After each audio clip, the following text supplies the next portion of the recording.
International labour organisation रो unemployment रो गोटा report बर्तमान बाहर से ओडिशार परफॉर्मेंस कौन आम भल भाव जापर जानी दुख लगुच जे ओडिशार जो माने एजुकेटेड यूथ जो माने कि 2012 मसीह से संख्या थिला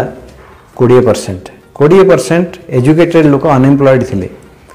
आजिका दिन में 2022 मसीह से बढ़िक 39.9 बा 40% हो जाए माने जो माने पाठशाठ पढ़ी युवक युवती तांकर अनएम्प्लॉयमेंटा विगत 10 वर्ष रे 2 गुण हो जाए। ये तो गला एजुकेटेड लोकंकर कथा सामग्रिक भाव में आम जो देखा ताहले सेटा 17% थिला बर्तमान से बढ़िक 37% हो जाए अर्थात 2 गुण अधिक हो जाए अनएम्प्लॉयमेंट रेट। आमर अनएम्प्लॉयमेंट जो रैंकिंग सारा भारतवर्षर जिते गुड़े राज्य अच्छी 22 राज्य भितर रैंकिंग करा जाए से रैंकिंग रे आमर पोजीशन होची 22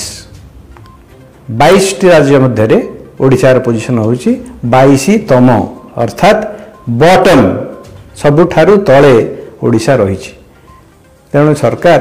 को मुहरे कहउचंती जे प्रगति होईची युवक मान कौन कर सरकार एवं सेमानकर चाकरी पाई सेमानकर नियुक्ति पाई कौन व्यवस्था सरकार कर मेक इन ओडिशा कर मेक इन ओडिशा 54 कोटी टंका खर्च कर दुईटी आयोजन करने केते एम्प्लॉयमेंट लोक कह जाता से समय 13 लाख लोक चाकरी दिज्व 15 लाख लोक चाकरी दिज्व प्रकृत में केते लोक चाकरी पाई तार तथ्य तो आपण आज देखुं आईएलओ रिपोर्ट रे। तेणु बीजेडी सरकार केते दिन लोक भूलेबे निजर निजर कोटी कोटी टंका खर्च करके आत्मप्रचार करें विभिन्न प्रकार गणमाध्यम एडवर्टाइजमेंट पब्लिश करें होर्डिंग करें सब जिन करें किंतु प्रकृत पक्षे देखंतु ओडिशार जो प्रकार चित्र एवं किभली भाव शिक्षित एवं अशिक्षित उभय श्रेणी लोक ओडिशा छाड़ी जाउछन्ति बाहर